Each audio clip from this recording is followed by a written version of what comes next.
Guys, ನಾನು ಧನ್ರಾಜ್. ನಿಮ್ಗೆಲ್ಲರಿಗೂ ನೆನಪಿದ್ಯಾ? ಪ್ರತಿಯೊಬ್ಬರಿಗೂ ನೀವು ಚಿಕ್ಕವರಿದ್ದಾಗ ನಿಮ್ಮ ಅಜ್ಜಿ ಕತೆ ಹೇಳ್ತಾ ಇದ್ರು. ಅದೇ ರೀತಿ ನಮ್ಮ ಅಜ್ಜಿನೂ ಕೂಡ ನನಗೆ ಕತೆ ಹೇಳ್ತಾ ಇದ್ರು ಚಿಕ್ಕವರಿದ್ದಾಗ. ಅದ್ ಯಾವ ರೀತಿ ಕತೆ ಅಂತ ಹೇಳಿದ್ರೆ ತುಂಬಾ ಹಾರಿಬಲ್ ಆಗಿರೋ ಕತೆ. ಆದ್ರೆ ಅದು ಎಷ್ಟು ನಿಜನೋ ಎಷ್ಟು ಸುಳ್ಳು ಅಂತ ಗೊತ್ತಿಲ್ಲ ನನಗೆ. ಆದ್ರೆ ನಾವು ಚಿಕ್ಕವರಿದ್ದಾಗ ಈ ಕತೆನ ಕೇಳ್ಬಿಟ್ಟು ತುಂಬಾ ಎಂಜಾಯ್ ಮಾಡಿದೀವಿ. ಇವಾಗ ಸೀದಾ ಕತೆ ಒಳಗಡೆ ಹೋಗೋದಾದ್ರೆ ನಮ್ಮ ಊರ್ ಬಂದ್ಬಿಟ್ಟು ಭಟ್ಕಳ.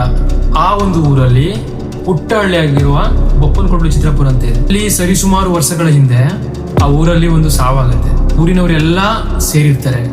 ಆಮೇಲೆ ಆ ಊರಿನವರೆಲ್ಲ ಸೇರ್ಬಿಟ್ಟು ಆ ಶವಕ್ಕೆ ಏನೆಲ್ಲ ಶವ ಸಂಸ್ಕಾರ ಮಾಡ್ಬೇಕು ಅಂತ ಎಲ್ಲ ಸೇರ್ಬಿಟ್ಟು ಮಾಡ್ಕೊಂಡು ಇನ್ನೇನು ಸ್ಮಶಾನಕ್ಕೆ ತಗೊಂಡು ಹೋಗ್ತಾರೆ. ಆಮೇಲೆ ಏನ್ ಮಾಡ್ತಾರೆ ಅಂತ ಹೇಳಿದ್ರೆ, ಆಸ್ ಯೂಸಲ್ ಆಗಿ ನಮ್ಮ ಊರ್ ಕಡೆ ಸೌದೆ ಇಟ್ಬಿಟ್ಟು ಅದ್ರ ಮೇಲೆ ಶವನ ಇಟ್ಬಿಟ್ಟು ಬೆಂಕಿ ಕೊಟ್ಬಿಟ್ಟು ಶವ ಸಂಸ್ಕಾರ ಮಾಡ್ತಾರೆ ನಮ್ಮ ಕಡೆ. ಅದಕ್ಕಾಗಿ ಒಬ್ಬ ವಯಸ್ಸಾದ ಅಜ್ಜ, ಅವನ ಹೆಸರು ಬಂದ್ಬಿಟ್ಟು ಬಸವಪ್ಪ ಅಂತ. ಅವ್ನ ಏನ್ ಮಾಡ್ತಾನೆ ಅಂತ ಹೇಳಿದ್ರೆ, ಬೇರೆಯವ್ರ ಹತ್ರ ಹೋಗ್ಬಿಟ್ಟು ಸೌದೆನ ಹೊಡೆಯೋಕೆ ಕೊಡ್ಲಿನ ತಂದಿರ್ತಾನೆ. ಆಮೇಲೆ ಹಾಗೆ ಎಲ್ಲ ಆಸ್ ಯೂಸಲ್ ಕೆಲಸನ ಮುಗಿಸ್ಬಿಟ್ಟು ಎಲ್ಲರೂ ಮನೆಗೆ ಬರ್ತಾರೆ. ಬಸವಪ್ಪ ಏನ್ ಮಾಡಿರ್ತಾನೆ ಅಂತ ಹೇಳಿದ್ರೆ, ಸೌದೆನ ಹೊಡೆಯೋಕೆ ಕೊಡ್ಲಿನ ತಗೊಂಡ್ ಬಂದಿರ್ತಾನಲ್ಲ ಬೇರೆಯವ್ರ ಕಡೆ ಹತ್ರ, ಅವನ ಹೆಸರು ಬಂದ್ಬಿಟ್ಟು ಲಿಂಗಪ್ಪ ಅಂತ. ಲಿಂಗಪ್ಪನ ಹತ್ರ ಕೊಡ್ಲಿನ ಇಸ್ಕೊಂಡ್ ಬಂದಿರ್ತಾನೆ. ಓಕೆನಾ? ಆ ಕೊಡ್ಲಿನ ರಿಟರ್ನ್ ತಗೊಂಡ್ ಬರೋಕೆ ಏನ್ ಮಾಡ್ತಾನೆ, ಲಿಂಗಪ್ಪ ಬಸವಪ್ಪನ ಮನೆಗೆ ಬಂದಿರ್ತಾನೆ. ಈ ಬಸವಪ್ಪ ಏನ್ ಮಾಡಿರ್ತಾನೆ ಅಂತ ಹೇಳಿದ್ರೆ, ಆ ಕೊಡ್ಲಿನ ಮರೆತ್ಬಿಟ್ಟು ಸ್ಮಶಾನದಲ್ಲೇ ಬಿಟ್ಟು ಬಂದಿರ್ತಾನೆ.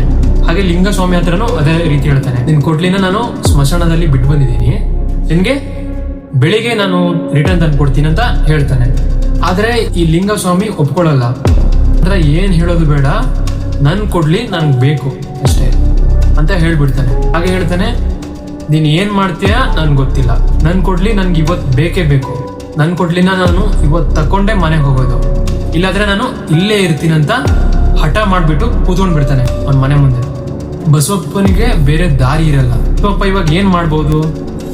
ಅದು ಸರಿಸುಮಾರು ರಾತ್ರಿ 2:30 ಗಂಟೆ ಆಗಿರುತ್ತೆ. ಆ ರಾತ್ರಿಯಲ್ಲಿ ಬಸವಪ್ಪ ಸ್ಮಶಾನಕ್ಕೆ ಹೋಗ್ತಾನ. ಹಾಗೆ ಆ ಕೊಡ್ಲಿನ ಲಿಂಗಸ್ವಾಮಿಗೆ ಕೊಡ್ತಾನ. ಈ ಎಲ್ಲಾ ಮಾಹಿತಿನ ನಾನು ಮುಂದಿನ ಎಪಿಸೋಡಲ್ಲಿ ತಿಳಿಸ್ಕೊಡ್ತೀನಿ ಗೈಸ್. ಮುಂದಿನ ಎಪಿಸೋಡ್ಗಾಗಿ ಈ ನನ್ನ ಪೇಜ್ನ ಫಾಲೋ ಮಾಡ್ಕೊಳ್ಳಿ. Thank you guys, bye.